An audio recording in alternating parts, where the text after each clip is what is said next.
The rising of the sun. இது சூரிய உதயம் என்ற தலைப்பின் கீழ் கொடுக்கப்பட்ட செய்தியை இப்பொழுது நீங்கள் தமிழாக்கத்துடன் கேட்கப் போகின்றீர்கள். The predestinated ones are the first to be quickened by the Holy Spirit, for the Holy Spirit comes to claim its own. இப்பொழுது முன்குறிக்கப்பட்டவர்கள்தான் முதலாவதாக பரிசுத்த ஆவியானவரால் உயிர்ப்பிக்கப்பட வேண்டும். ஏனெனில் பரிசுத்த ஆவியானவர் தமக்கு சொந்தமானவர்களை சொந்தமாக்கிக் கொள்ள வருகிறார். இப்பொழுது இது மிகவும் ஆழமானது. இந்த நன்மையானதை பற்றிக் கொள்ள கவனமாயிருங்கள். Now, as the sun was sent across the earth, not to bring rocks, which are dirt also, to light. It was not to bring all the dirt to light, but was to bring the part of the dirt which was enclosed around alive. சூரியன் மலைகளுக்கு, அதுவும் பூமியில் உள்ள மண்தான், ஜீவனை கொடுப்பதற்காக பூமியின் மேல் அனுப்பப்படவில்லை. பூமியில் உள்ள எல்லா மண்களுக்கும் ஜீவனை கொடுப்பதற்காக அல்ல, ஆனால் ஜீவனை சுற்றிலும் காணப்படும் மண்ணிற்கே ஜீவனை கொடுக்க அனுப்பப்பட்டது.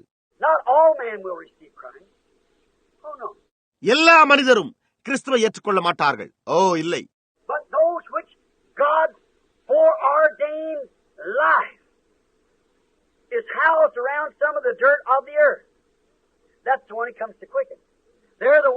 பூமியின் மண்ணிலிருந்து உண்டாக்கப்பட்டு ஆனால் தேவனால் ஜீவனுக்கென்று முன்னியமிக்கப்பட்டவர்கள் மட்டுமே ஏற்றுக்கொள்வார்கள்.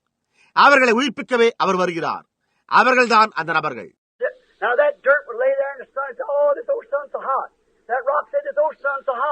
பூமியின் மண்ணானது, ஓ, இந்த பண்டைய சூரியன் மிகவும் உஷ்ணமாயிருக்கிறது என்று ஒருவேளை சொல்லியிருக்கலாம். மலைகளும் ஒருவேளை இந்த பண்டைய சூரியன் மிகவும் உஷ்ணமாயிருக்கிறது என்று சொல்லியிருக்கலாம்.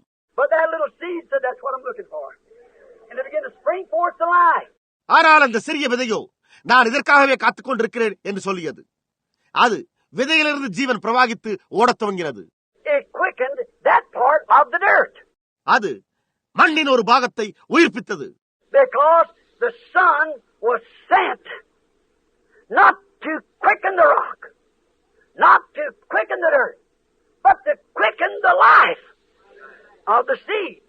ஏனென்றால் சூரியன் அந்த விதையின் ஜீவனை உயிர்ப்பிக்க அனுப்பப்பட்டது என்று மலைகளுக்காகவும் பூமியில் உள்ள மண்ணிற்காகவும் அல்ல. Now the Holy Spirit comes now. Of course, it wasn't sent. Why won't all the people receive it? It wasn't sent to them. இப்பொழுது பரிசுத்த ஆவியானவர் வருகிறார். நிச்சயமாகவே அது அனுப்பப்படவில்லை. எல்லா ஜனங்களும் ஏன் ஏற்றுக்கொள்ள மாட்டார்கள்?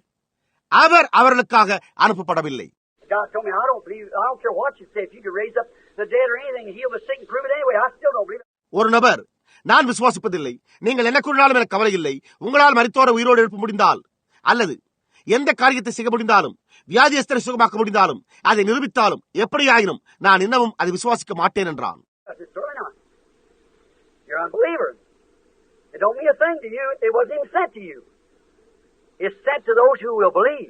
அதற்கு நான், நிச்சயமாக விசுவாசிக்க மாட்டாய், நீ ஒரு அவிசுவாசி, அது உனக்கு ஒரு காரியத்தையும் பொருட்படுத்துகிறதில்லை, அது உனக்காக அனுப்பப்படவே இல்லை, அது விசுவாசிக்கிறவர்களுக்கு மாத்திரமே அனுப்பப்பட்டது என்று கூறினேன்.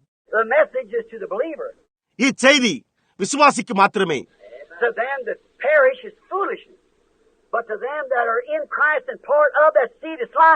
கெட்டுப் போகிறவர்களுக்கோ இது பைத்தியமாயிருக்கிறது, ஆனால் கிறிஸ்துவுக்குள் அவருடைய வித்தின் ஒரு பாகமாக இருப்பவர்களுக்கோ இது ஜீவனாயிருக்கிறது.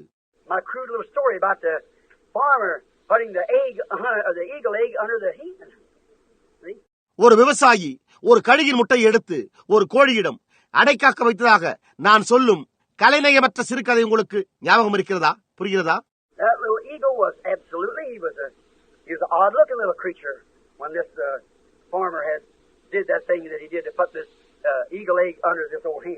அந்த சிறிய கழுகு குஞ்சு முற்றிலும் ஒரு வினோதமான தோற்றம் கொண்ட சிறிய சிருஷ்டியாயிருந்தது. இந்த விவசாயி இந்த பெட்டை கோழியின் கீழ் அடைக்காக்க இந்த கழுகு முட்டையை வைத்திருந்தான்.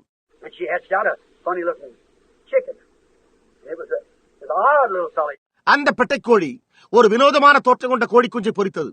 அந்த கழுகு குஞ்சோ மிகவும் சிறியதாகவும் வினோதமாகவும் காணப்பட்டது.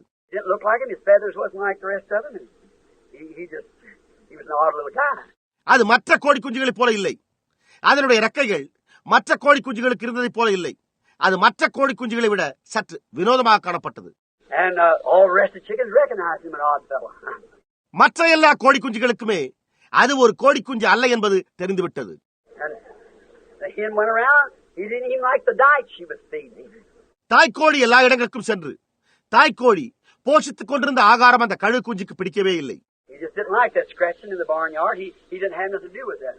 கழுகு குஞ்சு குப்பையை கிளறி தானியங்களை பொறுக்கி தின்பது பிடிக்கவே இல்லை. அது அவைகளோடு எவ்விதமான சம்பந்தம் இல்லாமல் இருந்தது.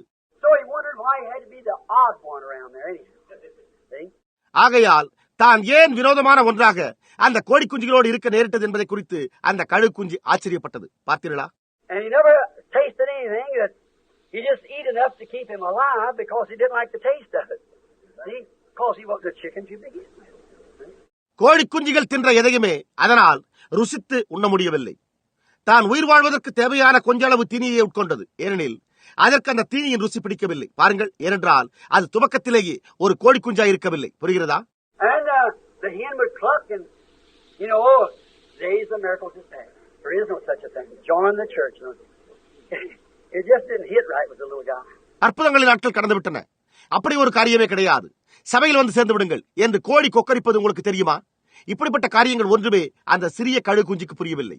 So he followed around the hen until one day his mammy, the old eagle knowed she had laid so many eggs. And there was one missing. எனவே அது தன் தாய் பறவையை ஒரு நாள் பார்க்கும் வரையிலும் அந்த தாய்க்கோழியே சுற்றிக் கொண்டிருந்தது. வயதான அந்த தாய் கழுகு தான் அநேக முட்டையிட்டதையும் அதில் ஒன்று எங்கோ தவறி போய்விட்டதையும் அறிந்து கொண்டது. She knew that eagle was somewhere. So she starts out on the hunt for him. அதற்கு தன் கழு குஞ்சு எங்காவது இருக்கும் என்பது தெரியும். ஆகையால் அது தன் குஞ்சை தேட ஆரம்பித்தது.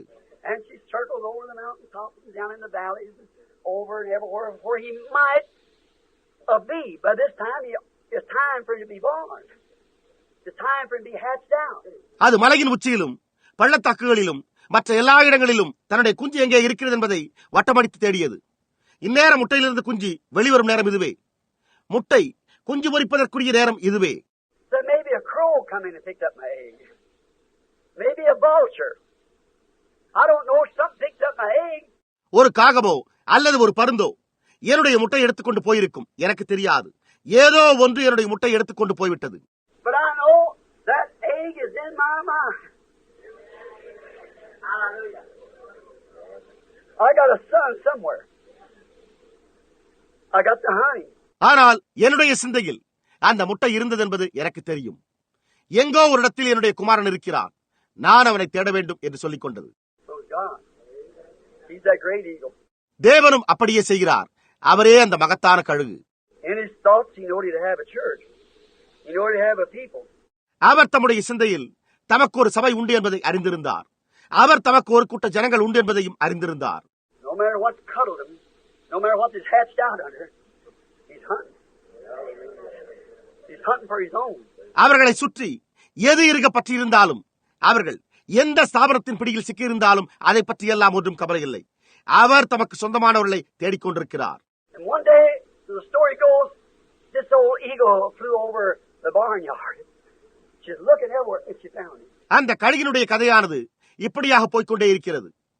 கோழியும் அதனுடைய குஞ்சுகளும் இருக்கிற களஞ்சிய முற்றத்திற்கு ஒரு நாள் அந்த தாய் கழுகு பறந்து சென்றது. அது அங்கே எல்லா இடங்களையும் சுற்றி பார்த்துவிட்டு தன்னுடைய குஞ்சு அங்கே இருப்பதை பார்த்துவிட்டது. Oh, for that resurrection. To recognize that he really was a chicken after all. He was an eagle. கடைசியாக அது ஒரு கழு குஞ்சுதான் என்று உண்மையாகவே ஒரு கோழி குஞ்சு அல்ல என்பதை அடையாளம் கண்டு கொண்டது. ஓஹோ, என்ன ஒரு உயிர்த்தெழுதல்! And he's always taught to look down, look for a bug or something in the barnyard. But he heard her scream and said, "Look up this way." அது எப்பொழுதுமே குப்பையை கிளறி ஏதாவது ஒரு பூச்சியை தின்ன கீழ்நோக்கி பார்ப்பதற்கு மட்டுமே கற்பிக்கப்பட்டிருந்தது. ஆனால் இப்பொழுதோ இங்கே மேல் நோக்கி பார் என்று சொல்லிய ஒரு சத்தத்தை கேட்டது. And he looked above him, and there was a creature with 14 feet wings, powerful in all the chickens there was in the barnyard, and claimed him to be her son. உடனே அது மேல் நோக்கி பார்த்து கோழிகளை விட மிகவும் பலம் பொருந்திய 14 அடி நீளமுள்ள ரெக்கைகளுடைய ஒரு பறவை தன்னை என்னுடைய குமாரனே என்று அழைப்பதை கண்டது. He said, "Mama, how can he get to you?" உடனே அதுவோ, அம்மா, நான் உன்னிடத்தில் எப்படி வர முடியும் என்று கேட்டது. They just jump, start flopping your wings, or you're an eagle. தாய் கழுகோ, கொஞ்சம் குதி, உன்னுடைய செட்டைகளை விரித்து பற, ஏனென்றால் நீ ஒரு கழுகு என்று கூறினது. See, she knew she had a son somewhere. பாருங்கள், அந்த தாய் கழுகு தனக்கு ஒரு குமாரன் எங்கோ ஒரு இடத்தில் இருக்கிறான் என்பதை அறிந்திருந்தது. No matter what he's been raised up in, she's got a son somewhere. அவன் எங்கு வளர்க்கப்பட்டிருந்தாலும் அதை பற்றி ஒன்றும் கவலை இல்லை. அந்த கழுகிற்கு எங்கோ ஒரு இடத்தில் ஒரு குமாரன் இருந்தே ஆக வேண்டும். God knows. Hallelujah. He's got a predestinated, foreordained church. தேவன் அறிந்திருக்கிறாரே. அல்லேலூயா. அவருக்கு ஒரு முன்குறிக்கப்பட்ட, முன்னியமிக்கப்பட்ட ஒரு சபை இருந்தே ஆக வேண்டும். You know, he's got sons and daughters and a bride waiting somewhere. அவருக்கு குமாரர்களும் குமாரத்திகளும் உண்டு என்றும் ஒரு மணவாட்டி எங்கோ ஒரு இடத்தில் காத்துக் கொண்டிருக்கிறாள் என்பதையும் அறிந்திருந்தார். When the Holy Spirit begins to fly over that wave sheet, he's the same yesterday, today, and forever. பரிசுத்த ஆவியானவர் அதன் மேல் பறக்க துவங்கும் போது, அந்த கதிர்கட்டு அசைவாட்டப்படும் பொழுது, ஓஹோ என்னே, அவர் நேற்றும் இன்றும் என்று மாறாதவர். Not some mythical story, but a reality. அது வெறும் கட்டுக்கதை அல்ல, ஆனால் அது மெய்யானது. No matter how much I tried to tell him an eagle, he didn't know what an eagle was. Yet he was an eagle. எத்தனை பேர் அவனிடத்தில் என்னதான் சொல்ல முயன்றாலும் அதை பற்றி ஒன்றும் கவலை இல்லை. கழுகு குஞ்சு தான் யார் என்பதை அறிந்து கொள்ளவில்லை. ஆயினும் அது ஒரு கழுகுதான். He wouldn't have understood it until he seen something that reflected him. That he reflected, rather. தன்மேல் ஏதோ ஒன்று பிரதிபலிப்பதை அவன் காணும் மட்டும் அவன் தான் ஒரு கழுகு என்பதை உணர்ந்து கொள்ள மாட்டான். And when we see not a denomination, not a PhD, not a LLD, not a good neighbor. நாம் ஒரு ஸ்தாபனத்தை காணும் போதல்ல, ஒரு PhD பட்டத்தை அல்ல, ஒரு LLD பட்டத்தை அல்ல, நல்ல ஒரு அயலானை அல்ல, But a son of God, molded in the image of God with the dynamic power of God to answer the request of this day that he's the same yesterday, today, and forever. There ain't no hen going to hold you. ஆனால் அவர் நேற்று இன்றும் என்று மாறாதவர் என்கிற இன்றைய நாளின் தேவனுக்கு பதிலளிக்கக்கூடிய, தேவனுடைய சாயலாக சிருஷ்டிக்கப்பட்டு தேவனுடைய விசை இயக்கவியலின் வல்லமையுடைய ஒரு தேவ குமாரனை எந்த ஒரு கோழியும் பிடித்து வைத்துக் கொள்ள முடியாது. He hunts for his mama. He's an eagle to begin with. அவன் தன்னுடைய தாய்க்கழுகை தேடுகிறான். அவன் துவக்கத்திலேயே கழுகாக இருக்கிறான். He recognizes, this real eagle recognizes the call of God's word. Why? He's an eagle. அவன் அடையாளம் கண்டுகொள்கிறான்.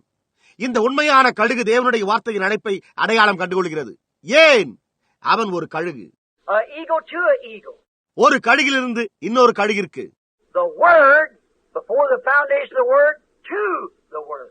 உலக தோற்றத்திற்கு முன்னே வார்த்தை, வார்த்தைக்கு வார்த்தை. The word predestinated to the word written for the hour. இந்த மணி வேளைக்கென்று எழுதப்பட்டுள்ள வார்த்தையை முன்குறிக்கப்பட்ட வார்த்தை அடையாளம் கண்டுகொள்கிறது. You realize your position. He hunts for it. நீங்கள் உங்கள் ஸ்தானத்தை உணர்ந்து கொள்கிறீர்கள். அவர் அதற்காகவே தேடித் திரிகிறார். This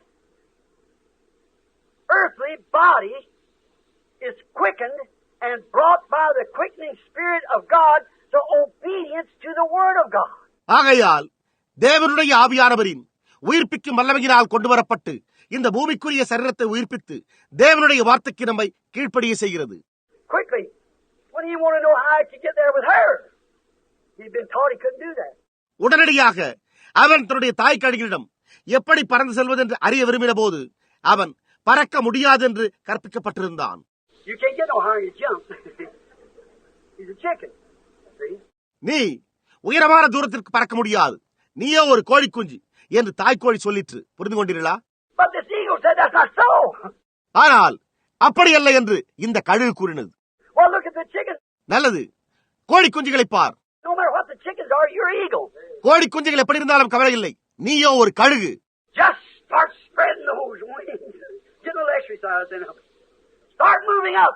உன்னுடைய சட்டைகளை விரித்து பறக்க ஆரம்பி. சிறிதளவு முயற்சி செய்து பார். மேலே பறக்க ஆரம்பி. The word to the word. வார்த்தைக்கு வார்த்தை. The works that I do shall you also. He that believeth in me, the works that I do shall he also. நான் செய்கிற கிரியைகளை நீங்களும் செய்வீர்கள், நான் செய்கிற கிரியைகளை நீயும் செய்வாய். விசுவாசிக்கிறவன் நான் செய்கிற கிரியைகளை தானும் செய்வான். புரிகின்றதா? Because I live, he lives also. And if the Spirit that raised him from the dead dwells in you, it quickens your mortal body. See? நான் ஜீவிப்பதால் அவனும் ஜீவிக்கிறான். இயேசுவை மரித்தோரிலிருந்து உயிரோடு எழுப்பினவருடைய ஆவி உங்களுக்குள்ளே வாசமாயிருந்தால் சாவுக்கேதுவான உங்கள் சரீரங்களையும் அவர் உயிர்ப்பிப்பார். புரிகின்றதா? What does it do? அது என்ன செய்கிறது? Now listen, so that you'll know that this Easter I want it to mean more to you than any Easter ever did. இப்பொழுது கவனியுங்கள். எனவே நீங்கள் அதை அறிந்து கொள்வீர்கள். இதுவரை உள்ள எந்த ஒரு ஈஸ்டரையும் விட இன்றைய ஈஸ்டரானது உங்களுக்கு அதிக பிரயோஜனமாக இருக்க வேண்டும் என்று நீங்கள் அறிந்து கொள்ள வேண்டும் என்று நான் விரும்புகிறேன். புரிகின்றதா? I want you to see it. நீங்கள் அதை புரிந்து கொள்ள வேண்டும் என்று நான் விரும்புகிறேன். We know what it's done for him, but I want you to see it not will, it has done the same for you. Amen. See? அது அவருக்காக என்ன செய்திருந்தது என்பதை நாம் அறிவோம். ஆனால் நீங்கள் அதை புரிந்து கொள்ள வேண்டும் என்று நான் விரும்புகிறேன். அது உங்களுக்கும் அதே காரியத்தை செய்யும் என்று அல்ல, அது செய்துவிட்டது. புரிகிறதா? What does it do? It quickens the mortal body. அது என்ன செய்கிறது? அது சாவுக்கேதுவான சரீரத்தை உயிர்ப்பிக்கிறது. நம்முடைய சாவுக்கேதுவான சரீரத்தை உயிர்ப்பிக்கிறது. This mortal body that we live in, it quickens it. In other words, brings it to life. நாம் வாழ்கிற சாவுக்கேதுவான சரீரத்தை அது உயிர்ப்பிக்கிறது. வேறு வார்த்தைகளில் கூறினால் அது ஜீவனுக்கு கொண்டு வருகிறது. Now you who once walked along with a great big cigar in your mouth and everything, or a bunch of cigarettes. முன்னே ஒரு காலத்தில் நீங்கள் உங்களுடைய வாயில் சிகரெட்டை புகைத்துக் கொண்டே நடந்தீர்கள் மற்றும் ஒவ்வொன்றையும் செய்தீர்கள், அல்லது ஒரு கட்டு சிகரெட்டை புகைத்தீர்கள். You women who once had short hair and painted and carried on, wore shorts and things like that. பெண்களாகிய நீங்கள் குட்டையான தலைமுடி உடையவர்களாகவும் குட்டையான பாவாடை அணிந்து கொண்டு முகத்திற்கு சாயம் பூசிக்கொண்டு அதை போன்றவர்களை செய்து வாழ்ந்து வந்தீர்கள். All at once something screamed, and you look down here and it was the word. திடீரென்று ஒரு நாள் உங்களிடத்திலே பேசிய ஒரு சத்தத்தை நீங்கள் கேட்டு திரும்பி பார்த்தீர்கள். அது தேவனுடைய வார்த்தையாக இருந்தது. Hey, it quickened your. You said no more shorts for me, no more liquor for me, no more lying, no more stealing, no more this. பாருங்கள், அது உங்களை உயிர்ப்பித்து விட்டது. அப்பொழுது நீங்களோ இனிமேல் எனக்கு குட்டையான பாவாடை வேண்டாம், மது வேண்டாம், நான் இனிமேல் பொய் சொல்ல மாட்டேன், திருட மாட்டேன், இதை செய்ய மாட்டேன், அதை செய்ய மாட்டேன் என்று கூறினீர்கள். See, the Spirit that raised him from the dead, dwelling in you, will also bring your mortal bodies, the dust of the earth, into subjection. புரிகிறதா? இயேசுவை மரித்தோரிலிருந்து உயிரோடு எழுப்பிய ஆவி உங்களில் வாசமாயிருந்தால் உங்களுடைய சாவுக்கேதுவான சரீரங்களையும் கூட பூமியின் தூசியை கீழ்ப்படிதலுக்குள்ளாக கொண்டு வரும். You see, what is it? Subjection to what? Christ. Who's Christ? The Word. உங்களுக்கு புரிகிறதா? அது என்ன? எதற்கு கீழ்ப்படிய? கிறிஸ்துவுக்கு. கிறிஸ்து யார்? வார்த்தை. Not the theology, but the Word. வேத சாஸ்திரம் அல்ல, ஆனால் வார்த்தைக்கு. Then you say that these things, oh, I think it's all right for women to wear slacks when the Word says no. நீங்கள் கூறுகின்றீர்கள், இந்த காரியங்கள் எல்லாம், ஓ, பெண்கள் ஆண்களின் சட்டைகளை அணிந்து கொள்வதெல்லாம் சரிதான் என்று நான் நினைக்கிறேன் என்று சொல்லுகிறீர்கள். ஆனால் வார்த்தையோ கூடாது என்று சொல்கிறது. See, it quickens you to that. பாருங்கள், அது உங்களை அதற்கு உயிர்ப்பிக்கிறது. See, you're drawn to it. See, it's you then. புரிகிறதா? நீங்கள் அதனடக்கி இழுக்கப்பட்டிருக்கிறீர்கள். பாருங்கள், அப்பொழுது அதுவே நீங்களாக இருக்கின்றீர்கள். You become part of the Word. அது மாறுகிறது. நீங்கள் வார்த்தையின் ஒரு பாகமாகவே மாறிவிடுகின்றீர்கள். It brought your body, not well, you say, well, now let me tell you something. My pastor, I don't care what your pastor says. It's what the Word says. அது உங்களுடைய சரீரத்தை கொண்டு வந்து இல்லை. நீங்களோ, நல்லது, இப்பொழுது நான் ஒரு காரியத்தை கூறட்டும், என்னுடைய போதகர் என்று கூறலாம். உங்களுடைய மேய்ப்பன் என்ன கூறினார் என்பதை குறித்து எனக்கு கவலை இல்லை. வார்த்தை என்ன சொல்லுகிறது என்பதுதான் முக்கியம். If you want to be a chicken, go on with them. நீங்கள் கோடி குஞ்சாகவே இருக்க விரும்பினால் அவரோடு சென்று விடுங்கள். But if the pastor speaks different from this word, then he's not a feeder of the eagles. He's a feeder of the hens. See, not of the eagles. See? மேய்ப்பனோ இந்த வார்த்தையிலிருந்து வித்தியாசமாக பேசினால் அப்பொழுது அவர் கழுகுகளை போஷிக்கிறவர் அல்ல, அவர் பெட்டை கோழிகளை போஷிக்கிற ஒருவராயிருக்கிறார். பாருங்கள், கழுகுகளை போஷிக்கிறவர் அல்ல. புரிகின்றதா? Eagle eats on eagle's food. கழுகு கழுகினுடைய ஆகாரத்தை தான் புசிக்கிறது. புரிகின்றதா? அது உயிர்ப்பிக்கிறது. அப்படி செய்வதோ தவறு என்று வேதம் கூறியுள்ளது. மனிதர்களாகி நீங்கள் எல்லோருமே செய்வது தவறுதான். அற்புதங்களின் நாட்களோ கடந்துவிட்டன என்று நீங்கள் சொல்லுகின்றீர்கள். அவர் நேற்றும் இன்றும் என்றும் மாறாதவர் என்று இந்த வேதம் கூறியுள்ளது. and it's some kind of a mind reading, this discernment, and all these visions and things is nonsense. See, they are chickens. That's right. They don't know what eagle food is. ஆனால் அவர்களோ அது மனோதத்துவம். இந்த இருதயத்தின் ரகசியங்களை பகுத்தறிதல் ஒரு விதமான மனோவசியம். இந்த எல்லா தரிசனங்களும் மற்ற காரியங்களும் அர்த்தமற்றவர்களாக இருக்கின்றன என்று கூறினால் பாருங்கள், அவர்கள் கோழி குஞ்சுகளாக இருக்கிறார்கள். கழுகின் ஆகாரம் என்ன என்பதை அவர்கள் அறியவில்லை. But brother, when you hear that scream, there's something in you. You're eagle to begin with. ஆனால் சகோதரனே, உங்களுக்குள்ளாகவே இருந்து கொண்டு சத்தமிடும் ஏதோ ஒன்றை நீங்கள் கேட்கும் போது ஆதியிலிருந்தே நீங்கள் கடுகுதான் என்பது தெரிகிறது. Why? You are that seed that the resurrection of the S-O-N has dawned in the wave sheep upon the earth to make you recognize that you are an eagle and not a denominational chicken. ஏன் உயிர் தெழுந்த பூமியின் மேல் உதித்து அசைவாட்டப்பட்ட கதிர்கட்டாய குமாரன் நீங்கள் ஒரு ஸ்தாபன கோடி குஞ்சு அல்ல, ஒரு கழுகுதான் என்பதை அடையாளம் கண்டுகொள்ள செய்கிறார். உங்களால் அதை புரிந்து கொள்ள முடிகிறதா? If the spirit that raised him from the dead, the word, the dynamic of the word, dwells in you, it also quickens your mortal body. இயேசுவை மரித்தோரிலிருந்து உயிரோடு எழுப்பினருடைய ஆவி, வார்த்தையின் விசை இயக்கவியல் உங்களில் வாசமாகிருந்தால் அது உங்களுடைய சாவுக்கு ஏதுவான சரீரத்தையும் கூட உயிர்ப்பிக்கிறது. இப்பொழுது நாம் எப்படி அவருடைய மாம்சத்தின் மாம்சமும் எலும்பின் எலும்புமாக ஆனோம்?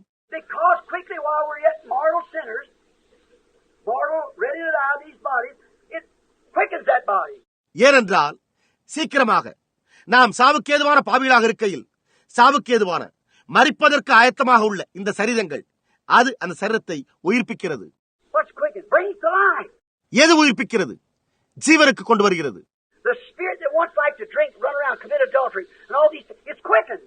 ஒரு காலத்தில் குடிக்க, சுற்றித் திரிய, விபச்சாரம் செய்ய, இந்த எல்லாவற்றையும் செய்ய விரும்பின அந்த ஆவியை இது உயிர்ப்பித்து விட்டது.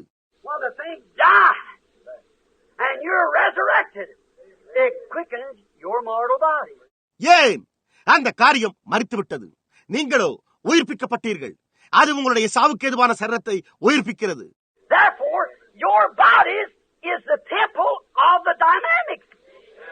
ஆகையால் உங்களுடைய சரீரங்கள் விசை இயக்கவியலின் ஆலயமாக இருக்கின்றன.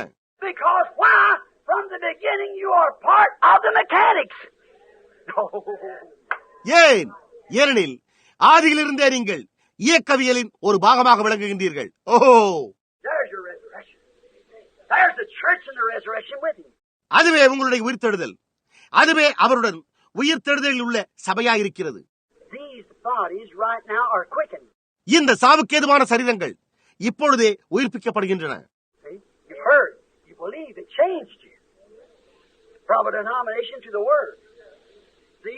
பாருங்கள், நீங்கள் கேள்விப்பட்டிருக்கிறீர்கள், நீங்கள் விசுவாசிக்கிறீர்கள். அது ஒரு ஸ்தாபனத்திலிருந்து உங்களை வார்த்தைக்கு மாற்றியது. புரிகின்றதா? If it comes upon water, it'll splutter. Say some miracles today. Pum, pum, pum. Oh, I believe the Bible. Pum, pum, pum. But they don't. Pum, pum, pum. See? விசை இயக்கவியல் அது தண்ணீர் மேலே உண்டானால் அப்பொழுது அது தெறிக்க ஓசையோடு சிதறும். அற்புதங்களின் நாட்கள் கடந்து விட்டன. பாப்பாம் பாப்பாம். ஓ, நான் வேத்து விசுவாசிக்கிறேன். பாப்பாம் பாப்பாம். ஆனால் அங்கே ஒன்றுமில்லை. இல்லை. பாப்பாம் பாப்பாம். புரிகிறதா? But when it hits that 1,000 octane, away she goes, you see. Oh, man. The dynamic strike that. ஆனால் அது 1000 சக்தி கொண்ட எரிபொருளோடு மோதினால் உடனடியாக என்று ஓட ஆரம்பித்துவிடும். நீங்கள் பாருங்கள் எப்படி என்ன விசை இயக்கவியல் அதை தாக்குகிறது. When it strikes a chicken, it won't do no good. But when it strikes the eagle, he moves out. ஆனால் அதுவோ ஒரு கோழி குஞ்சு தாக்கினால் அதற்கு எந்த நன்மையும் செய்யாது. ஆனால் அது கழுகினை தாக்குமானால் அது செயல்பட துவங்கும். ஆமேன். இயக்கவியல், அதனோடு உள்ள விசை இயக்கவியல். நான் எதை பொருட்படுத்தி கூறுகிறேன் என்று புரிகிறதா?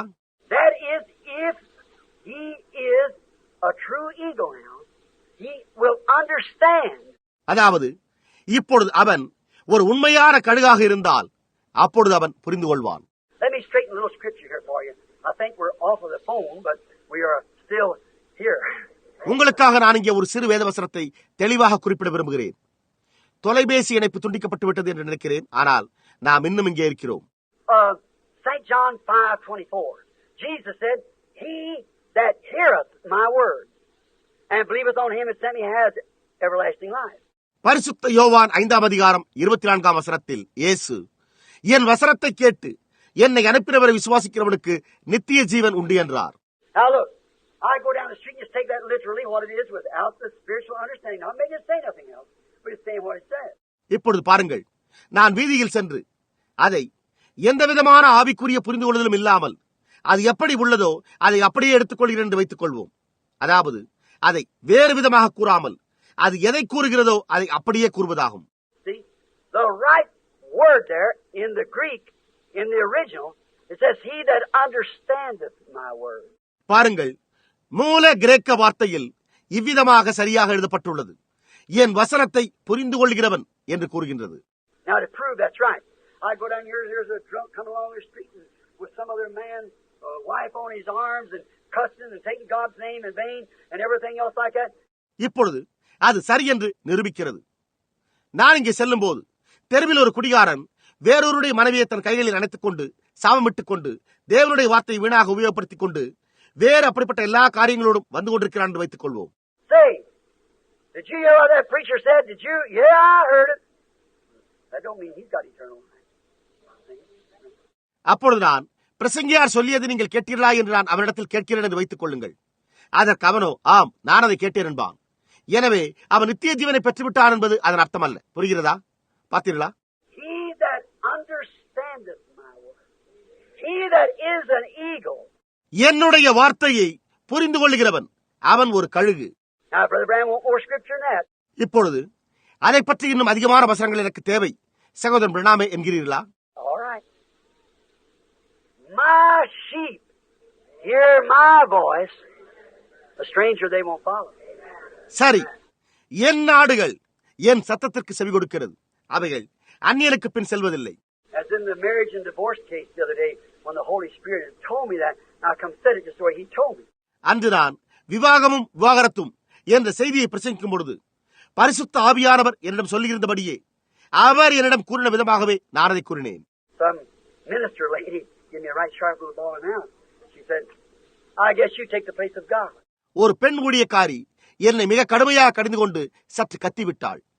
அவளோ, நீங்கள் தேவனுடைய ஸ்தானத்தை எடுத்துக்கொண்டீர்கள் என்று நான் யூகிக்கிறேன் என்று கூறினாள். அதற்கு நானோ, இல்லையம்மா என்றேன். உங்கள் பாவங்கள் மன்னிக்கப்பட்டது என்று நீங்கள் அவர்களிடம் சொல்கிறீர்களே என்று அந்த பெண் என்னிடம் சொன்னாள்.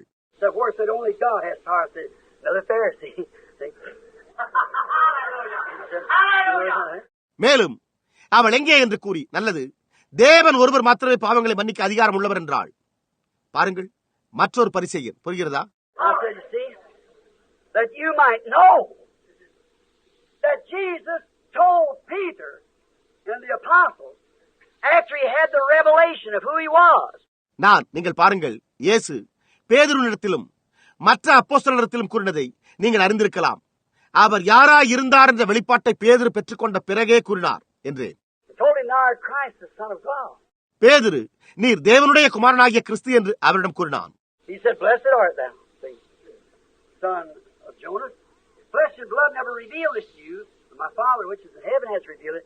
Upon this rock I'll build my church. The gates of hell can't prevail against it. அதற்கு அவரோ, யோராவின் குமாரனே, நீ பாக்கியவான். மாம்சமும் ரத்தமும் இதை உனக்கு வெளிப்படுத்தவில்லை, பரலோகத்தில் இருக்கிற என் பிதா உனக்கு வெளிப்படுத்தினார். இந்த கல்லின் மேல் என் சபையை கட்டுவேன், பாதாளத்தின் வாசல்கள் அதை மேற்கொள்வதில்லை. And I give unto thee the keys. Whatever you bind on earth, I'll bind it in heaven. What you loose on earth. நான் உனக்கு திறவுகோல்களை தருகிறேன். பூலோகத்திலே நீ கட்டுகிறது எதுவோ அது பரலோகத்திலும் கட்டப்பட்டிருக்கும், பூலோகத்திலே நீ கட்டவிழ்ப்பது எதுவோ அது பரலோகத்திலும் கட்டவிழ்க்கப்பட்டிருக்கும் என்றார். That's that divine revelation of the word made flesh. அதுவே மாம்சமாக்கப்பட்ட வார்த்தையின் தெய்வீக வெளிப்பாடாயிருக்கிறது. If it was flesh in that day by the son, the groom, it's a flesh today by the bride. மணவாளராகிய குமாரனின் நாளாகி அன்று அது மாம்சமாகி இருந்தால், மணவாட்டியின் நாளாகி இன்றும் அது மாம்சமாகவே இருக்கிறது. புரிகிறதா? Whosoever sins you remit, to them they are remitted. Whosoever sins you retain, to them they are retained. எவர்களுடைய பாவங்களை மன்னிக்கிறீர்களோ அவைகள் அவர்களுக்கு மன்னிக்கப்படும், எவர்களுடைய பாவங்களை மன்னியாதிருக்கிறீர்களோ அவைகள் அவர்களுக்கு மன்னிக்கப்படாதிருக்கும் என்றார். Now the Catholic Church picks that up and takes it to their priest, but that's carnal. கத்தோலிக்க சபை அந்த வசனத்தை பிடித்துக் கொண்டு தங்களுடைய பாதிரிமார்களுக்கு அதிகாரம் கொடுத்து விட்டது. ஆனால் அது மாம்ச பிரகாரமானதாக இருக்கிறது.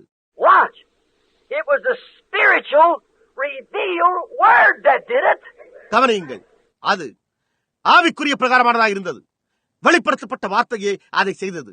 That's the reason he told them to go baptize in the name of Father, Son, and Holy Ghost. He knows they know who he was. அந்த காரணத்தினால்தான் அவர் அவர்களிடத்தில் போய் பிதா, குமாரன், பரிசுத்தாவின் நாமத்தில் ஞானஸ்நானம் கொடுங்கள் என்று கூறினார்.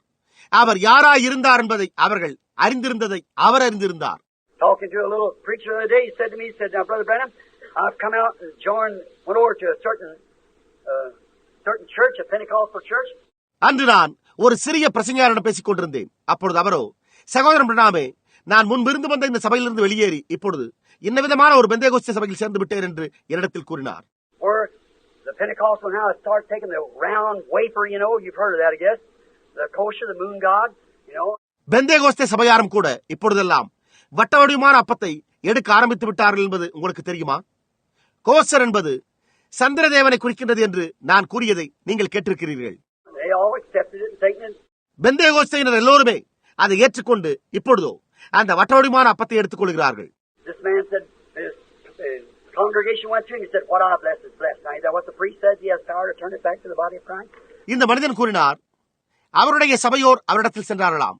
அப்பொழுது அவர், நான் ஆசீர்வதிப்பது எதுவோ அதுவே ஆசீர்வதிக்கப்பட்டிருக்கிறது என்று கூறினாராம். கத்தோலிக்க பாதிரியார் அந்த அப்பத்தை கிறிஸ்துவின் சரீரமாக மாற்றுவதற்கு தனக்கு அதிகாரம் உண்டு என்று சொல்வதைப் போலவே இதுவும் இருக்கிறது, இல்லையா? Just 6 of one, half dozen the other. It's the same. பாருங்கள், 6 1 மற்றும் அரை டஜன் போன்ற இன்னும் அநேக சபைகள் அப்படித்தான் இருக்கின்றன. And he said, "I want to ask you something." நான் உங்களிடத்தில் ஒன்றை கேட்க விரும்புகிறேன் என்று அவர் கூறினார். He is trying to dodge that issue of the baptism in Jesus' name because this was the man that said it was the Antichrist that did that. அவன் இயேசுவின் நாமத்திலுள்ள ஞானஸ்நானத்தை குறித்து புரட்டி பேசி தர்க்கிக்க முயற்சித்துக் கொண்டிருந்தான். ஏனென்றால் அவன்தான் இயேசு கிறிஸ்துவின் நாமத்தில் ஞானஸ்நானம் கொடுப்பதை அந்தி கிறிஸ்து என்று கூறினவன். He said, "Do you think it's all necessary that a man should be baptized in the name of Jesus Christ?" எனவே அவன், ஒருவன் இயேசு கிறிஸ்துவின் நாமத்தில் தான் ஞானஸ்நானம் பெற வேண்டும் என்று நீங்கள் நினைக்கின்றீர்களா என்று என்னிடத்திலேயே கேட்டான். அதற்கு நானோ ஆமையா என்று கூறினேன். He said, "After he's been baptized in the name of the Father, Son, and Holy Ghost." அதற்கு அவனோ, ஒருவன் பிதா, குமாரன், பரிசுத்தாவின் நாமத்தில் ஞானஸ்நானம் பெற்ற பிறகுமா என்று என்னிடத்திலே கேட்டான். I said, "Yes, sir, he hasn't been baptized at all." Amen. அதற்கு நானோ, ஆமையா, அவன் ஞானஸ்நானமே பெற்றுக் கொள்ளவில்லையே. புரிகிறதா? He hasn't been baptized at all. No name. That's a title. அவன் எந்த ஒரு நாமத்திலும் ஞானஸ்நானம் பெற்றுக் கொள்ளவில்லை. அது நாமம் அல்ல, அது ஒரு பட்டப்பெயர் என்று கூறினேன். I said, "It isn't recognized." நான், எனவே அது அங்கீகரிக்கப்படாது என்று கூறினேன். I said, why did Peter? மேலும் நான், ஏன் பேதுரு அவ்விதம் ஞானஸ்நானம் கொடுத்தான் என்று கேட்டேன். He said, "Well, let me tell you something." அதற்கு அவன், நான் இப்பொழுது ஒன்றை உங்களிடத்தில் சொல்லட்டும் என்றான். He said, now in Acts 10:49, he said, while Peter yet spake these words, the Holy Ghost fell upon them. அவனோ அப்போஸ்தலர் 10ஆம் அதிகாரம் 49ஆம் வசனத்தில் இந்த வார்த்தைகளை பேதுரு பேசிக் கொண்டிருக்கையில் வசனத்தை கேட்டவர்கள் யாவர் மேலும் பரிசுத்த ஆவியானவர் இறங்கினார் என்று எழுதியிருக்கிறதே என்று என்னிடத்திலே கூறினான். But I said, he turned right around and said, "Can a man forbid water? That he should not be baptized?" அதற்கு நானோ, ஆனால் ஞானஸ்நானம் பெறாதபடிக்கு எவனாகிலும் தண்ணீரை விலக்கலாமா என்று பேதுரு அவரிடத்தில் திருப்பி கேட்கவில்லையா என்று நான் அவரிடத்தில் கூறினேன். He said, "Well, you're speaking over there a while ago about Acts 19, where Paul passed through the coast of Ephesus, find them disciples." அவன், நீங்கள் சற்று முன்பு அப்போஸ்தலர் 19ஆம் அதிகாரத்தில் பவுல் மேடான தேசங்கள் வழியாய் போய் எபேசுவுக்கு வந்தார், அங்கே சில சீஷரை கண்டு என்ற வசனத்தை பிரசங்கித்தீர்கள் என்றான். And said, well, said they wasn't baptized in the name of the Father, Son, and Holy Ghost. மேலும் அவன், பவுல் ஏன் அந்த சிஷ்யர்களிடம் நீங்கள் பிதா, குமாரன், பரிசுத்தாவின் நாமத்தில் ஞானஸ்நானம் பெற்றுக் கொள்ளவில்லை என்று சொல்லவில்லை என்று என்னிடத்தில் கேட்டான். I said, no, they were baptized unto repentance, not for remission of sins. அதற்கு நானோ, இல்லை, அவர்கள் மனந்திரும்புதலுக்கேற்ற ஞானஸ்நானத்தை பெற்றிருந்தார்களே ஒழிய பாவ மன்னிப்புக்கேற்ற ஞானஸ்நானத்தை பெற்றுக் கொள்ளவில்லை. Unto repentance, because Jesus hadn't been made known yet. மனந்திரும்புதலுக்கேற்ற, ஏனெனில் இயேசு அப்பொழுது அறியப்படவும் இல்லை, The sacrifice hadn't been killed. பலியானது கொல்லப்படவும் இல்லை என்று நான் அவனிடத்தில் கூறினேன். He said, well, why do they have to be baptized over it? அதற்கு அவனோ, அவர்கள் ஏன் மீண்டும் ஞானஸ்நானம் பெற்றுக் கொள்ள வேண்டும் என்று என்னிடத்தில் கேட்டான். I said, the man that had the keys said this, "For be it known unto you that there's not another name under heaven given among men, whereby you must be saved." அப்பொழுது நானோ, நாம் ரட்சிக்கப்படும்படிக்கு வானத்தின் கீழெங்கும் மனுஷர்களுக்குள்ளே அவருடைய நாமமே இல்லாமல் வேறொரு நாமம் கட்டளையிடப்படவும் இல்லை என்று நீங்கள் எல்லோரும் அறிந்திருக்க கடவுது என்று அந்த திறவுகோள்களை உடைய மனிதன் இதை கூறினாரே என்றேன். Salvation alone goes in the name of Jesus Christ. ரட்சிப்பு மட்டும் இயேசு கிறிஸ்துவின் நாமத்தினாலே வருகிறது. Whatever you do in word or in deed, do it all in the name of Jesus Christ. வார்த்தையினாலாவது கிரியினாலாவது நீங்கள் எதை செய்தாலும் அதையெல்லாம் கர்த்தராகிய இயேசு கிறிஸ்துவின் நாமத்தினாலே செய்யுங்கள். There's not another name, no church, no hierarchy, no titles or nothing else. வேற எந்த நாமத்தினாலும் அல்ல, எந்த ஒரு சபையினாலும் அல்ல, எந்த ஒரு மத குருவினாலும் அல்ல, எந்த பட்டப்பெயர்களினாலும் அல்ல, வேறு எதினாலும் அல்ல. Yet he is the rose of Sharon, lily of the valley, morning star, Alpha, Omega, beginning and end, Jehovah Jireh, Rapha, Manasseh, all these. அவரே சாரோனின் ரோஜா, பள்ளத்தாக்கின் லீலி புஷ்பம், விடிவெள்ளி நட்சத்திரம், அல்பா, ஒமேகா, ஆதியும் அந்தவுமானவர், யெகோவா ஈரே, ராபா, மனாசே, இந்த எல்லாமாயிருக்கிறார். He's all these things, but yet there's no salvation in any of those titles. அவர் இந்த எல்லா காரியங்களுமாயிருக்கிறார். ஆனால் அதே சமயத்தில் அந்த எந்த பட்டப்பெயர்களிலும் ரட்சிப்பு இல்லை. Jehovah, no salvation. யெகோவா, ரட்சிப்பு இல்லை. Rose of Sharon, yet he is, no salvation. சாரோனின் ரோஜா, அது அவர்தான், ரட்சிப்பு இல்லை. Father, Son, and Holy Ghost, no salvation. Only the name of Jesus Christ. பிதா, குமாரன், பரிசுத்தாவி, ரட்சிப்பு இல்லை. இயேசு கிறிஸ்துவின் நாமத்தினால் மாத்திரமே ரட்சிப்பு உண்டு. And then the Bible says that repentance and remission of sin must be taught in His name, beginning at Jerusalem and to the uttermost parts of the earth. அன்றையும் மனந்திரும்புதலும் பாவ மன்னிப்பும் எருசலேம் தொடங்கி சகல தேசத்தாருக்கும் அவருடைய நாமத்தினாலே பிரசங்கிக்கப்படவும் வேண்டியது என்று வேதம் கூறியுள்ளது. He said, do you think it makes any difference? அவனோ, அது எந்த வித்தியாசத்தையாவது உண்டு பண்ணுகிறது என்று நீர் கருதுகின்றீரா என்று கேட்டான். I said, sir, I want to ask you something. He and I and my wife were sitting at the table. அதற்கு நான், ஐயா, நான் உங்களை ஒன்று கேட்க விரும்புகிறேன் என்று அவனிடத்தில் கூறினேன். அவனும் நானும் என்னுடைய மனைவியுமாக அங்கே மேஜையண்டையில் உட்கார்ந்திருந்தோம். He just moved over to see me. I said, we are both Arizonans. We live here. அவனோ நான் கூறப்போவதை உன்னிப்பாக கவனித்தான். நாம் இருவருமே அரிசோனாவை சேர்ந்தவர்கள். நாம் இங்கேதான் வாழ்கிறோம். And we know our council and our ward and all, our mayor, governor, and everything. நம்முடைய நகராட்சி, நம்முடைய கோட்டம், மற்றெல்லாவற்றை பற்றியும், நம்முடைய மாநகராட்சி தலைவரையும், நம்முடைய ஆளுநரையும் கூட எனக்கும் உங்களுக்கும் நன்றாகவே தெரியும் என்று நான் அவனிடத்தில் கூறினேன். அதற்கு அவனோ ஆம் என்று கூறினான். I said, now, if I told you, brother, to go over here and sign up for our dinner in the name of the governor of the state of Arizona, would you go sign it like that? அப்பொழுது நான் Arizona மாகாணத்தில் ஆளுநரின் பெயரில் நம்முடைய பகல் விருந்திற்காக இங்கே வந்து கையொப்பமிடுங்கள் சகோதரனை என்று நான் உங்களிடத்தில் கூறினால் நீங்கள் அவ்விதமாக கையொப்பமிடுவீர்களா? You think they'd receive it at the desk? அவர்கள் உங்கள் கையொப்பத்தை அங்கீகரிப்பார்கள் என்று நீங்கள் நினைக்கிறீர்களா என்று அவரிடத்திலே கேட்டேன். அதற்கு அவனோ, ஏன் அதை அங்கீகரிக்க மாட்டார்கள் என்று நான் யூகிக்கிறேன் என்றான். மேலும் அவன் ஏன் இயேசு அவ்விதம் சொன்னார் என்று என்னிடத்தில் கேட்டான். அதற்கு நானோ அதுதானது பாருங்கள் என்று கூறினேன். If I told you to go sign for this dinner in the name of the governor of the state of Arizona and us being citizens of Arizona and knowing who the governor is, well, you know to sign it in the name of Sam Goddard, see? ஏன் Arizona மாகாணத்தின் ஆளுநரின் பெயரால் இந்த விருந்திற்கு நீங்கள் போய் கையொப்பமிடுங்கள் என்று நான் உங்களிடத்தில் கூறினால், அரிசோனா மாகாணத்தை சேர்ந்தவராகிய நீங்கள் நம்முடைய ஆளுநர் யார் என்பதை தெரிந்தவராயிருப்பதால் ஏன் சாம் கோடார்ட் என்னும் பெயரில் நீங்கள் கையொப்பமிட அறிந்திருப்பீர்கள். பாருங்கள். I said, because he is the governor of the state, I don't have to question you. You know who the governor is. மேலும் நான், காரணம் அவர் மாகாணத்தின் ஆளுநராய் இருக்கிறார், எனவே நான் உங்களை கேள்வி கேட்க வேண்டிய அவசியமே இல்லை. யார் ஆளுநர் என்பதை நீங்களே அறிவீர்கள் என்றேன். When he said Father, Son, and Holy Ghost, he knew how he's going to baptize. They know who he was. எனவே அவர் பிதா, குமாரன், பரிசுத்த ஆவி என்று கூறின போது அவர்கள் எப்படி ஞானஸ்தானம் கொடுக்க போகிறார்கள் என்பதை அவர் அறிந்திருந்தார். அவர் யார் என்பதை அவர்கள் அறிந்திருந்தார்கள். My sheep hear my voice. என் ஆடுகள் என் சத்தத்தை கேட்கும். புரிகிறதா? புரிந்து கொண்டீர்களா? He said, oh, I see. அப்பொழுது அவனோ, ஓ, எனக்கு புரிகிறது என்றான். But now the next thing, will you believe? ஆனால் இப்பொழுது அடுத்த காரியம், அப்படியானால் நீங்கள் விசுவாசிப்பீர்களா? புரிந்து கொண்டீர்களா? He that heareth my word and believeth On him that sent me has everlasting life. என் வசனத்தை கேட்டு என்னை அனுப்பினவரை விசுவாசிக்கிறவனுக்கு நித்திய ஜீவன் உண்டு. And when this new eternal life dwells in you, it is the potential. இந்த புதிய நித்திய ஜீவன் உங்களுக்குள் வாசம் செய்கிற போது அது மறைந்துள்ளதாக இருக்கிறது. When you have received this Holy Spirit now that they did at Pentecost, they were the mechanics. Now the dynamics had to come. அவர்கள் பெந்தேகோஸ்தே நாளில் பெற்றுக்கொண்டதைப் போலவே நீங்கள் இந்த பரிசுத்த ஆவியை பெற்றுக் கொள்ளும் பொழுது அவர்கள் இயக்கவியலாயிருந்தார்கள். இப்பொழுதோ விசை இயக்கவியல் வரவேண்டியதாயிருக்கிறது. They had believed. அவர்கள் விசுவாசித்தனர். You know, our good Baptist friends tells us when we believe we've got it. நாம் விசுவாசிக்க தொடங்கிய போதே நாம் அதை பெற்றுவிட்டோம் என்று நம்முடைய பேப்டிஸ்ட் சபை சேர்ந்த அருமையான நண்பர்கள் கூறுகிறது உங்களுக்கே தெரியும். But they didn't have it yet. They believed. ஆனால் அப்பொழுது அவர்கள் அதை பெற்றிருக்கவில்லை. அதே சமயத்தில் அவர்கள் விசுவாசித்திருந்தனர்.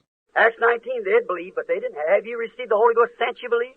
அப்போஸ்தலர் 19 அதிகாரத்தில் அவர்கள் விசுவாசித்திருந்தனர். ஆனாலும் அவர்கள் அதை பெற்றிருக்கவில்லை. நீங்கள் விசுவாசிகளான போது பரிசுத்த ஆவியை பெற்றுக் கொண்டீர்களா? See, they had the mechanics all right because the apostles were, Apollos was teaching to them and proven by the Bible the mechanics that Jesus was the Christ. But they didn't have the dynamics yet. புரிகின்றதா? அவர்கள் ஏற்கனவே இயக்கவியலை சரியான விதத்தில் பெற்றிருந்தார்கள். ஏனெனில் அப்போஸ்தலர்கள் இல்லை, நான் குறிப்பிடுவது அப்பல்லோ என்பவன் அவர்களுக்கு இயேசுவே கிறிஸ்து என்று போதித்துக் கொண்டு இயக்கவியலை வேதாகமத்தைக் கொண்டு நிரூபித்திருந்தான். ஆனால் அதே சமயத்தில் அவர்கள் இன்னும் விசை இயக்கவியலை பெற்றிருக்கவில்லை. That's it. All right. புரிகிறதா? அதுதானது. சரி. You potentially have the earnest, the waiting. இயக்கவியல் நீங்கள் மறைவாக உங்களுக்குள்ளாகவே மெய்யுறுதிப்பாடாய் பெற்றுக்கொண்டு காத்திருக்கிறீர்கள். Now when you get the dynamics, you have been quickened from mortal to immortality. இப்பொழுது நீங்களோ விசை இயக்கவியலை பெற்றுக் கொள்ளும் போது உங்களுடைய சாவுக்கேதுவான சரீரம் சாவாமைக்கு உயிர்ப்பிக்கப்படுகிறது. It makes the whole body come subject to the word. அது உங்களுடைய முழு சரீரத்தையும் வார்த்தைக்கு கீழ்ப்படிய செய்கிறது. It makes you act different, look different, live different. It'll just make you different. அது நீங்கள் வித்தியாசமாக நடந்து கொள்ளவும், வித்தியாசமாக நோக்கி பார்க்கவும், வித்தியாசமாக ஜீவிக்கும்படியாகவும் செய்துவிடும். அது உங்களை வித்தியாசமாகவே ஆக்கும். Now look. Been quickened. You who were once dead in sin and trespasses and darkness, has he quickened? இப்பொழுது கவனியுங்கள். உயிர்ப்பிக்கப்பட்டிருக்கிறீர்கள். பாவத்திலும் அக்கிரமத்திலும் அந்தகாரத்திலும் முன்பு மரித்திருந்த உங்களை அவர் உயிர்ப்பித்திருக்கிறார். What by his spirit that raised up Jesus on Easter morning from the dead, and it dwells in your mortal body. Now what? It also quickens, brings to life, makes it subject to the word. எதனால்? இயேசுவை மரித்தோரிலிருந்து உயிர்த்தெழுதலின் காலையில் உயிரோடு எழுப்பி அவருடைய ஆவியினாலே அது உங்களுடைய சாவுக்கேதுவான சரீரங்களில் வாசமாயிருந்தால், இப்பொழுது கவனியுங்கள், அது உங்களை உயிர்ப்பித்தது, ஜீவனுக்கு கொண்டு வருகிறது, வார்த்தைக்கு கீழ்ப்படி செய்கிறது. Now how can you claim to have that spirit and throw yourself away from the word? இப்பொழுது வார்த்தையை மறுதலித்துக் கொண்டு எப்படி நீங்கள் இந்த ஆவியை பெற்றிருப்பதாக உரிமை கோர முடியும்? You're quickened by something else. நீங்கள் வேறு ஏதோ ஒன்றினால் உயிர்ப்பிக்கப்பட்டிருக்கிறீர்கள். For it will quicken your mortal bodies to the word. ஏனென்றால் அது உங்களுடைய சாவுக்கேதுவான சரீரங்களை வார்த்தைக்கு மாத்திரமே உயிர்ப்பிக்கும். So it will. நிச்சயமாகவே அது செய்யும். You can't run without it. You splutter. You don't believe all of it. தேவனுடைய ஆவியினாலே அன்றி நீங்கள் ஜீவிக்க முடியாது. நீங்கள் எல்லாவற்றையும் விசுவாசிக்காவிட்டால் நீங்கள் வெறுமன சத்தமிடுவீர்கள். If you have part gasoline, part water, you ain't going to go nowhere. See? நீங்களோ கொஞ்சம் எரிபொருளோடு கொஞ்சம் தண்ணீரையும் சேர்த்துக் கொள்வீர்களேயானால் நீங்கள் விரும்புகின்ற எந்த ஒரு இடத்திற்கும் செல்லவே முடியாது. புரிகிறதா? You've got to take it 100% gasoline. நீங்கள் 100% எரிபொருளை உடையவராக இருக்க வேண்டும். If you don't, you're backfire. You ain't got no power. See? இல்லாவிடில் உங்களிடம் வல்லமையே கிடையாது என்றுதான் அர்த்தமாகிறது. புரிகின்றதா? Well, I believe this, but I don't believe that. Pump, pump, pump, pump. You ain't going nowhere. நான் அதை விசுவாசிக்கிறேன், ஆனால் என்னால் அதை விசுவாசிக்க முடியாது என்கிறீர்களா? பம் பம் பம் பம். உங்களால் எங்குமே போக முடியாது. When you take the full. ஆனாலோ நீங்கள் முழு நிறைவை பெற்றுக் கொள்ளும் போதே Let it light up on that. Every word is true. அது தானாகவே பற்றி எரியும். ஒவ்வொரு வார்த்தையும் சத்தியம். Then, notice now as we close, notice this. பிறகு இப்பொழுது கவனியுங்கள், நாம் செய்தியை முடிக்கப் போகிறோம். எனவே இதை கவனியுங்கள். Notice, it's just like a little seed laying in the ground. கவனியுங்கள், அது சிறிய விதையானது பூமிக்குள் புதைந்து கிடப்பதை போலாகும். Now, potentially, you are resurrected. நீங்களோ மறைமுகமாக உயிர்த்தெழுந்து விட்டீர்கள். You're resurrected when you receive the Holy Spirit in you. You're resurrected right then. பரிசுத்த ஆவியை நீங்கள் உங்களில் பெற்றுக் கொள்ளும் போதே நீங்கள் உயிர்த்தெழுப்பப்பட்டீர்கள். நீங்கள் அப்பொழுதே உயிர்த்தெழுப்பப்பட்டீர்கள். Your body's potentially resurrected. நீங்கள் மறைமுகமாக உயிர்த்தெழுப்பப்பட்டு விட்டீர்கள். Look at a little seed plant in the ground. ஒரு சிறிய விதையை பாருங்கள், அதை பூமியில் நடுங்கள். It has to drink from his fountain, the waters it pours down. அது அவருடைய ஊற்றிலிருந்து ஊற்றுகிற தண்ணீரை அது தன்னுடைய ஊற்றின் வழியாக குடிக்க வேண்டும். And as it drinks, it pushes up towards him, coming more like the likeness of the seed that went into the ground. See? அது பருகும்போது பூமிக்குள்ளாக சென்ற விதையைப் போலவே அது அவரை நோக்கி வளர ஆரம்பிக்கிறது. புரிகின்றதா? The church come that way. Through justification, sanctification, baptism, the Holy Ghost, now in the blossom. See? சபையும் அபிதமாகவே நீதிமானாக்கப்படுதல், பரிசுத்தமாக்கப்படுதல், பரிசுத்தாவின் அபிஷேகம் ஆகியவற்றின் மூலம் வளர்ந்து இப்பொழுது கனி கொடுக்கும் பருவத்தை அடைந்து விட்டது. புரிகின்றதா? The Spirit of God come through that. தேவ ஆவியானவரே அதனூடாக வருகிறார். And the Spirit of the world has come through the Antichrist the same way, and now blossom out in a great union of churches. See? The whole thing. உலகத்தின் ஆவியும் அந்தி கிறிஸ்துவனூடாக அதே விதமாக வளர்ந்து வந்து இப்பொழுது மகத்தான ஐக்கிய சபைகள் என்ற நிலையினை அடைந்து விட்டது. பாருங்கள், முழு காரியமுமே. And the individual comes that way. தனி மனிதனும் அவ்விதமாகவே வளர்ந்து வருகிறான். Everything works on the same scale of God, because He's the same yesterday, today, and forever. ஒவ்வொரு காரியமும் தேவரால் நிர்ணயிக்கப்பட்ட அதே வழியில் தான் கிரியை செய்கிறது. ஏனெனில் அவர் நேற்றும் இன்றும் என்றும் மாறாதவர். Notice, on your way growing to the fullness of the resurrection, led by the Spirit. கவனியுங்கள், நீங்கள் தேவனுடைய ஆவியினால் நடத்தப்பட்டு உயிர்த்தெழுதலின் முழு நிறைவை பெற்றுக்கொள்ள வளர்ந்து வருகின்றீர்கள். As the sun, S-U-N, pulls that little plant that's drinking from God's fountain, just keeps. பூமியில் உள்ள செடியானது தேவனுடைய ஊற்றிலிருந்து தண்ணீரை பருகி சூரிய வெப்பத்தினால் வளருவதைப் போலவே. See, it can only drink from one thing. பாருங்கள், அது ஒரு இடத்திலிருந்து மாத்திரமே தண்ணீரை பருகும். You pour oil down on that little seed one time. Kill it. That's right. நீங்கள் ஒரே ஒரு தடவை எண்ணெயை அந்த சிறிய விதையின் மேல் ஊற்றுவீர்களேயானால் அது அதை கொன்றுவிடும். அது உண்மை. You pour stagnated water. The old water ain't no good, it's contaminated. It'll stunt the growth. நீங்கள் தேங்கினதான அசுத்தமானதும் பழகிதுமான தண்ணீரை ஊற்றுவீர்களேயானால் அது அந்த செடியை அசுத்தப்படுத்தி கெடுத்துவிடும். அது அதனுடைய வளர்ச்சி பாதித்துவிடும். It won't bear fruit. Is that right? அந்த செடியோ கனி கொடுக்காது. சரிதானே? But you pour real good soft rainwater. Amen. No man-made chemicals in it. Just let it come from the heavens above and watch that little flame. ஆனால் எந்த ஒரு மனிதனுடைய தயாரிப்பான அமிலங்கலந்த தண்ணீரையும் ஊற்றாமல் வானத்திலிருந்து வரும் சுத்தமான மிருதுவான மழை தண்ணீரை ஆமென் ஊற்றச் செய்துவிட்டு அதன் பின்னர் அப்பொழுது அந்த சிறிய செடியை கவனித்து பாருங்கள். There's no water will grow that like that rainwater. அந்த செடியை வளரச் செய்வதற்கு மழை தண்ணீரை விட சிறந்தது வேறொன்றுமே இல்லை. You put chlorine stuff in it like you try to dose us up with, and the first thing you know it kills the plant. நீங்கள் தண்ணீரில் குளோரின் போன்றவற்றை கலந்து செடிக்கு ஊற்றுவீர்களேயானால் அது செடியை கொன்றுவிடும் என்பதை முதலாவது நீங்கள் தெரிந்து கொள்ள வேண்டும். That's what's the matter today. அதுதான் இன்றைக்கு சம்பவிக்கிற காரியமாயிருக்கிறது. You try to give them water from the denominational fountain, and it stunts the growth. அவர்கள் ஸ்தாபனத்தின் ஊற்றிலிருந்து தண்ணீரை அவர்களுக்கு கொடுக்க முயற்சிக்கிறார்கள். அது வளர்ச்சியை பாதிக்கிறது. But let him have the calm where the dewdrops of mercy are. Shine all around me by day and by night. Jesus, the light of the world. புரிகிறதா? ஆனால் அவன் பெற்றுக்கொண்டதோ இரக்கத்தின் பனித்துளிகள் பிரகாசிக்கும் இடத்திற்கு வாருங்கள். என்னை சுற்றிலும் இரவும் பகலும் பிரகாசியும் இயேசுவே உலகத்தின் ஒளி. And you got it, man. அப்பொழுதே நீங்கள் அதை பெற்றுக் கொண்டீர்கள். We'll walk in the light, that beautiful light. Comes where the dewdrops of mercy are bright. நாம் ஒளியிலே நடப்போம். அதுவே அழகான ஒளி. இரக்கத்தின் பனித்துளிகள் பிரகாசிக்கும் இடத்திற்கு வாருங்கள். Just shine all around me. Take these man-made fountains away from me. No other fount I know. Nothing but the blood of Jesus. என்னை சுற்றிலும் பிரகாசியும். இந்த மனிதர்களால் உண்டாக்கப்பட்ட ஊற்றுக்களை எல்லாம் என்னிடத்திலிருந்து விலக்கி விடுங்கள். இயேசுவின் இரத்தத்தை தவிர வேறெந்த ஊற்றையும் நான் அறியேன். That's all the fountain I want to know. Let the word dwell in me, Lord. Water it with thy spirit. அந்த ஊற்றை மாத்திரமே நான் அறிந்து கொள்ள வாஞ்சிக்கிறேன். என்னில் வார்த்தை வாசமாயிருக்கட்டும். கர்த்தாவே, உம்முடைய ஆவியினால் அதற்கு நீர் பாய்ச்சும். Notice.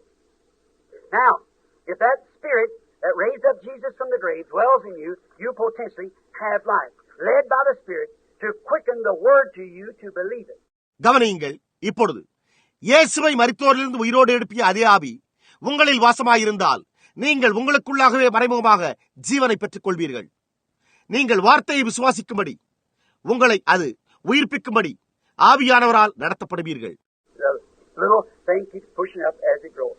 அது வளரும்போது அந்த சிறு காரியமே மேலே தொடர்ந்து உந்தி தள்ளுகிறதாயிருக்கிறது. Notice, at Pentecost, their bodies were quickened to a new life. கவனியுங்கள். பெந்தேகோஸ்தே நாளில் அவர்களுடைய சரீரங்கள் ஒரு புதிய ஜீவனுக்கு உயிர்ப்பிக்கப்பட்டன. Look at a bunch of little cowards. கோழைகளாகிய அந்த சிறு கூட்டத்தை கவனித்து பாருங்கள். I'm holding you too long? நான் உங்களை இங்கே நீண்ட நேரமாக காக்க வைக்கிறேனா? No. Look at it. I'm just warmed up. I'm feeling good. Oh, my. கவனியுங்கள். நான் அனல் கொண்டுள்ளேன். அதுதான் நான் நன்மையாகவே உணர்கிறேன். ஓஹோ என்னே. Notice, they were cowards. கவனியுங்கள். அவர்கள் கோழைகளாக இருந்தனர். Notice, but they had the mechanics. கவனியுங்கள். ஆனால் அவர்களோ இயக்கவியலை உடையவர்களாக இருந்தார்கள். புரிகின்றதா? But they were all sitting back in there saying, oh, I'm afraid to go out and make a claim because, all them great big bishops and things out there, I'm afraid to. ஆனால் அவர்கள் எல்லோருமாக அங்கே அமர்ந்து கொண்டு, நான் அவர்களை குறித்து பயப்படுகிறேன். நான் வெளியே போய் உரிமை கோர பயப்படுகிறேன். காரணம், அவர்கள் எல்லோரும் மிகப்பெரிய பேராயர்கள் மற்றும் வெளியே உள்ள காரியங்கள் அவ்வாறு உள்ளன. நான் சொல்லவே பயப்படுகிறேன். And priests and things, I'm afraid to make that claim. Afraid ourselves, but you don't. அந்த ஆசாரியர்களுக்கும் மற்ற காரியங்களுக்கும் அதை கூறி உரிமை கோர நான் பயப்படுகிறேன். அவர் பேரில் விசுவாசம் கொண்டுள்ளேன் என்று நான் கூற பயப்படுகிறேன். I just can't do that, you see. என்னால் அதை செய்ய முடியாது, நீங்கள் பாருங்கள் என்று கூறிக்கொண்டிருந்தார்கள். But all of a sudden the dynamics come. ஆனால் திடீரென்று விசை இயக்கவியல் உண்டானது. Yes. And what did it do? It only filled their spirit inside, but it quickened their mechanics. ஆம், அது என்ன செய்தது? அது உட்புறத்தில் அவர்களை ஆவியினால் நிரப்பியதோடு மட்டுமல்லாமல் அவர்களுடைய இயக்கவியலையும் உயிர்ப்பித்தது. Their bodies were quickened. அவர்களுடைய சரீரங்கள் உயிர்ப்பிக்கப்பட்டன. They were no more cowards. அதன் பின்னர் அவர்கள் ஒருபோதும் கோழைகளாக இருக்கவில்லை. They went right out in the face of the people. Yes, sir. அவர்கள் நேரடியாக ஜனங்களிடத்திற்கு போனார்கள். ஆமையா. You men of Judea, and you that dwell in Jerusalem. யூதர்களே, எருசலேமில் வாசம் பண்ணுகிற ஜனங்களே. For before the dynamics come, they were just mechanics. அவர்கள் விசை இயக்கவியல் வல்லமையை பெற்றுக் கொள்வதற்கு முன்பு அவர்கள் இயக்கவியலை கொண்ட சாதாரணமானவர்களாகவே இருந்தார்கள். புரிகின்றதா? Ye men that dwell in Jerusalem, let this be known unto you, and hearken my words. These are not drunk as you suppose. எருசலேமில் வாசம் பண்ணுகிற ஜனங்களே, நீங்கள் எல்லோரும் அறிந்து கொள்வீர்களாக. என் வார்த்தைகளுக்கு செவி கொடுங்கள். நீங்கள் நினைக்கிறபடி இவர்கள் வெறி கொண்டவர்கள் அல்ல. This is that. நானும் அவர்களில் ஒருவனே. இது அதுவே. I'll show you what it is. It's the scripture. இது என்னவென்பதை நான் உங்களுக்கு காண்பிப்பேன். இது வேத வாக்கியம். This is that. இது அதுவே. And I always said, this ain't that. Let me keep this till that comes. இது அதுவல்லவென்றால் அது வரும் வரையில் நான் இதை கைக்கொள்வேன் என்று நான் எப்பொழுதுமே சொல்லி வந்திருக்கிறேன். No, this is that was spoken of by the prophet Joel. It will come to pass when I say, says God, I'll pour out my spirit upon all flesh. இல்லை, தீர்க்கதரிசியாகிய யோவேலினால் உரைக்கப்பட்டபடியே இது நடந்தேறுகிறது. கடைசி நாட்களில் அது சம்பவிக்கும் என்று தேவன் உரைக்கிறார். நான் மாம்சமான யாவர் மேலும் என் ஆவியை ஊற்றுவேன். See, the dynamics come into the mechanics. It was afraid no more. பாருங்கள், விசை இயக்கவியலானது இயக்கவியலுக்குள்ளாக வந்தது. அதன் பிறகு அவர்கள் ஒருபோதும் பயப்படவே இல்லை. Some of you people that are afraid that some woman will laugh at you for having long hair, or quit wearing makeup. நீங்கள் நீளமான தலைமுடியை வைத்திருந்தாலோ முக அலங்கார அணிகலன்களை அணிவதை விட்டுவிட்டாலோ சில பெண்கள் உங்களை பார்த்து சிரிப்பார்கள் என்று உங்களில் சிலர் பயப்படுகிறீர்கள். Some of you men that's afraid your organization will throw you out when you baptize your congregation in scriptural baptism. வேத பிரகாரமான ஞானஸ்தானத்தை உங்களுடைய சபையோருக்கு நீங்கள் ஞானஸ்தானமாக கொடுத்தால் உங்களுடைய ஸ்தாபனம் உங்களை வெளியேற்றி விடுமோ என்று புருஷர்களில் சிலர் பயப்படுகின்றீர்கள். You need to close yourself in the upper room till the dynamics come. That's right. விசை இயக்கவியல் உண்டாகும் வரையில் நீங்கள் மேலறையில் உங்களை மறைத்துக் கொண்டு காத்திருக்க வேண்டியதே உங்களுக்கு அவசியமாக இருக்கிறது. அது சரிதான். It changed them. It quickened them. It made them different. அதுவே அவர்களை மாற்றியது. அது அவர்களை உயிர்ப்பித்தது. அது அவர்களை வித்தியாசமாக மாற்றிவிட்டது. They were a changed people from then on. அது முதற்கொண்டே அவர்கள் ஒரு மாற்றமடைந்த ஜனங்களாக இருந்தனர். It quickened them from an old life of being a coward to the lion of the tribe of Judah. அவர்கள் கோழைகளாக இருந்த அவர்களுடைய பழைய வாழ்க்கையிலிருந்து யூதா கோத்திரத்து சிங்கத்தை போலாகும்படி அது அவர்களை உயிர்ப்பித்து விட்டது. They absolutely faced martyrdom, nailed to crosses, crucified upside down, burnt, thrown in the lion's den. அவர்கள் முற்றிலுமாக இரத்த சாட்சிகளாக சிலுவைகளில் அறையப்படவும், மரணத்திற்கும் சிலுவையிலே தலைகீழாக அடிக்கப்படுவதற்கும், தலைகீழாக சிலுவையில் அறையப்படவும், சுட்டரிக்கப்படவும், சிங்ககபியில் தூக்கி எறியப்படுவதையும் சந்தித்தனர். No more cowards, but அவர்கள் கோழைகளாகவே இருக்கவில்லை. death had no victory over them at all. மரணம் அவர்களை ஒருபோதும் ஜெயிக்கவே இல்லை. The dynamics was in the mechanics. Yes, sir. It quickened their mortal body. இயக்கவியலில் விசை இயக்கவியல் இருந்தது. ஆமையா, அது அவர்களுடைய சாவுக்கேதுவான சரீரத்தை உயிர்ப்பித்தது. Now listen, here's another thing for proof. இப்பொழுது கவனியுங்கள், இங்கே இன்னொரு நிரூபணம் உள்ளது. It so quickened them in such a way, you know what, they was lifted up in heavenly places, and their mortal bodies was so quickened till their language changed. Hallelujah! அது நீங்கள் என்னவென்று அறிந்து கொள்ளும் அளவிற்கு அப்பேற்பட்ட ஒரு வழியில் அவர்களை உயிர்ப்பித்து விட்டது. அவர்கள் உன்னதங்களிலே உயர்த்தப்பட்டு அவர்களுடைய பாஷையே மாறும் அளவிற்கு அவர்களுடைய அழிவுக்கு எதுவான சரீரங்கள் உயிர்ப்பிக்கப்பட்டன. It quickened their language. அது அவர்களுடைய பாஷையை உயிர்ப்பித்தது. That's what the Bible says. அப்படித்தான் வேதம் கூறியுள்ளது. Their mortal bodies being quickened, their language was quickened. அவர்களுடைய சாவுக்கேதுவான சரீரங்கள் உயிர்ப்பிக்கப்பட்டு அவர்களுடைய பாஷையும் உயிர்ப்பிக்கப்பட்டது.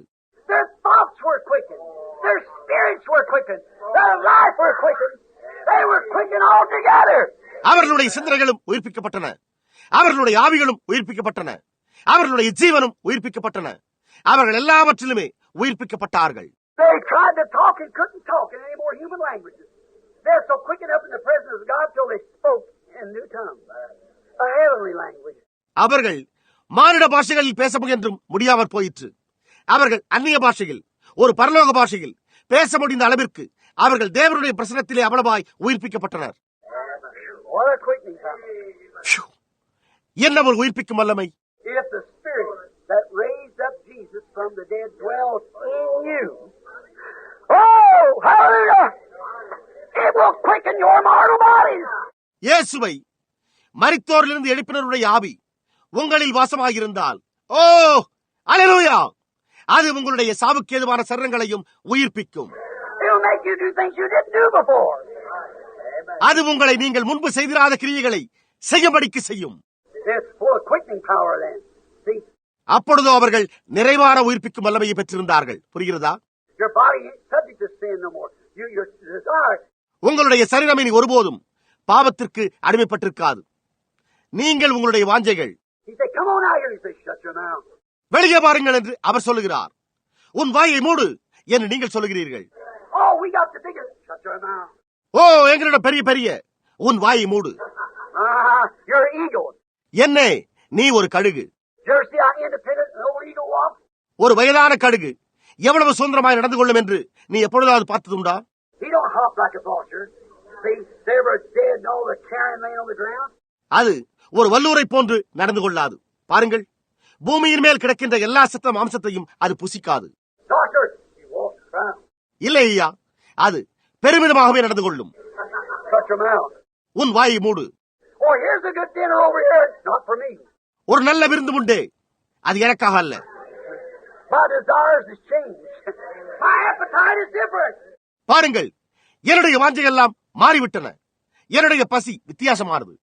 For man shall not live on the world of carrying alone, but by every word that proceeds out of the mouth of God. ஏனென்றால் மனிதன் பூமியின் சத்த மாம்சத்தினால் மாத்திரமல்ல, தேவனுடைய வாயிலிருந்து புறப்படுகிற ஒவ்வொரு வார்த்தையினாலும் பிழைப்பான். A genuine, quickened eagle lives by that. Amen. உயிர்ப்பிக்கப்பட்ட ஒரு உண்மையான கழுகு அதை கொண்டுதான் ஜீவிக்கும். ஆமென். Oh, when He raised up Christ from the grave, dwelling in you has quickened your mortal body. Unto His presence, you recognize it. ஓஹோ, கிறிஸ்துவை கல்லறையிலிருந்து எழுப்பிய ஆவி உங்களில் வாசமாய் இருக்கும் போது அது உங்களுடைய சாவுக்கு எதுவான சரீரங்களை அவருடைய பிரசனத்தில் உயிர்ப்பிக்கிறது. நீ அதை அடையாளம் கண்டு கொள்கிறாய். You are no longer a scavenger. You are an eagle.